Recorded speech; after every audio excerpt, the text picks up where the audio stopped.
like the word graffiti has a negative connotation straight away. Like if someone asks me, oh, what do you do, and I feel like telling them I'm a graffiti artist, I say, oh, I do graffiti. But I've always got to reiterate the fact that I do legally. Like, I do it because it keeps me sharp, keeps me creative.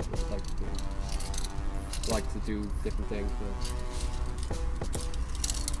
you know, it's something different for me to do, something artistic for me to do that I'm also really interested in. You know, just ties in with it, like hip hop in general, which I'm a fan of.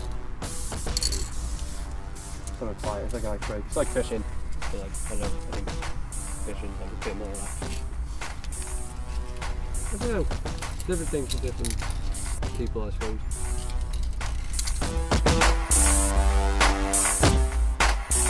When I was in high school, I used to tag a bit.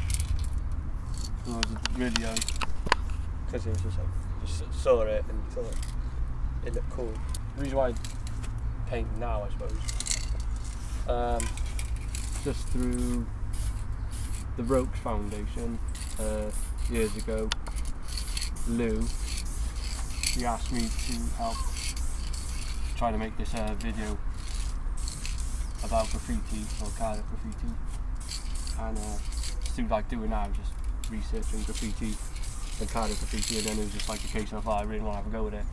Did one shit piece and that was it then. Like, I wanted to do it every week then, so we were painting up to like 3 times a week at one point.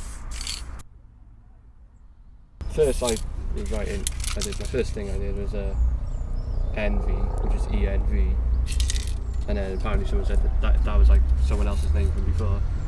So I was like, alright then, so I changed it, swapped the V with an S, wrote Ends, I like that. And then, but then I wanted something a bit longer, so I put an R on it, I like that, so I put R at the beginning of it once, and I stuck with Rens then. I know it's like people have got different stories, you know, people have different reasons for names. Like, that's just me. It was just me playing with letters and things like that. Like. How long does a piece sort of normally take you to do? I mean, it takes a lot longer than the average painter. I think it could be all day. I don't know. Hours. I take a lot of breaks as well. That's what we're doing today. This is a Roxe, which is now I usually write Rens, that's my name. Roxe is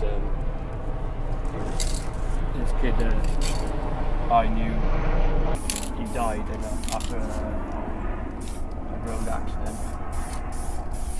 So then through that eventually came about the Roxe Foundation and the Roxe Jam, which is like used to happen here every year. Every now and then they sort of have a go at his letters and write Roxe instead of my name. When it's sort of kind of like a tribute, but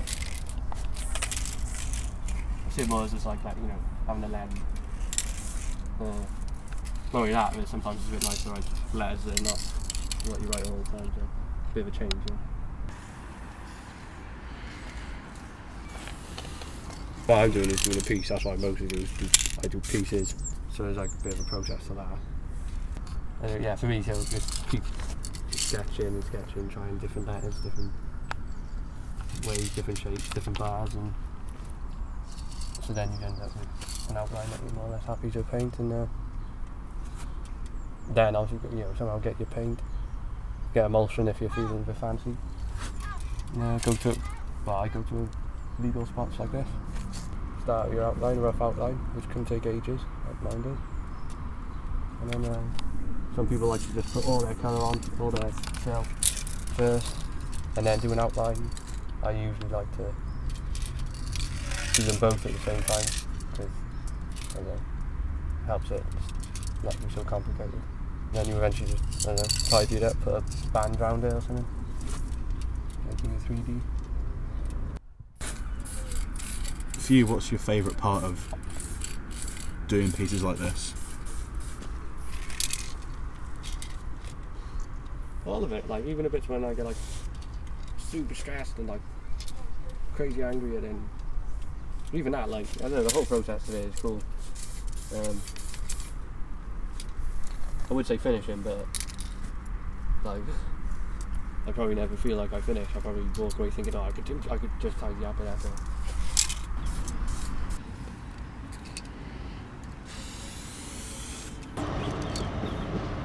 What do you think when people say it's more like it is illegal, it's vandalism, rather than just art? They're clearly just not. They haven't. They're just making a presumption, right? They can't, because it doesn't take long again to really look closely and see the effort and has gone into it, and creativity, and it is art, as messy as it might look. A quick tag on someone's wall, there's some really good tags and some bad tags, so work has still gone into it. I understand why it pisses people off, especially if it's their property.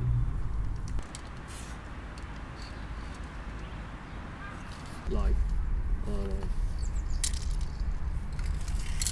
especially with things like street art getting all popular. As fast as which has it still has its graffiti tie-in, so people appreciate it more. And there are, places like this help.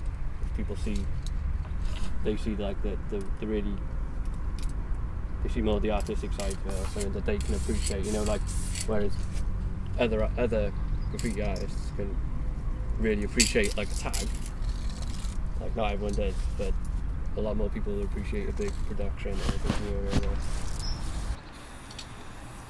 So what do you think makes things so addictive? For one, you want to you'll do one, you think, oh gosh, shit, I could do better. So you're always trying to better yourself. That's the one. The day out, mainly. That for me is anyway. Just going out and being quiet and it's like a break from everything.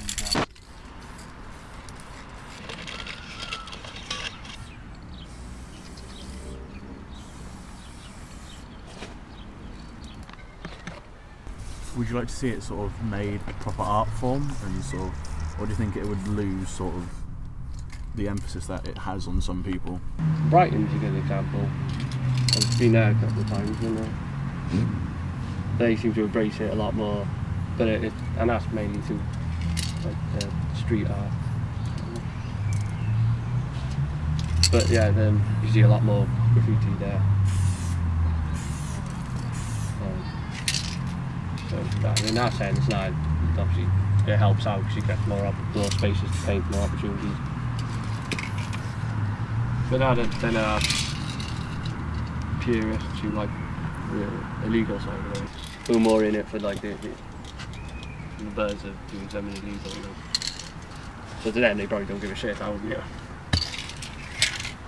many people like it, or like probably prefer less people like it. So they're always challenging yourself, always trying to improve, like do the best. You like the best.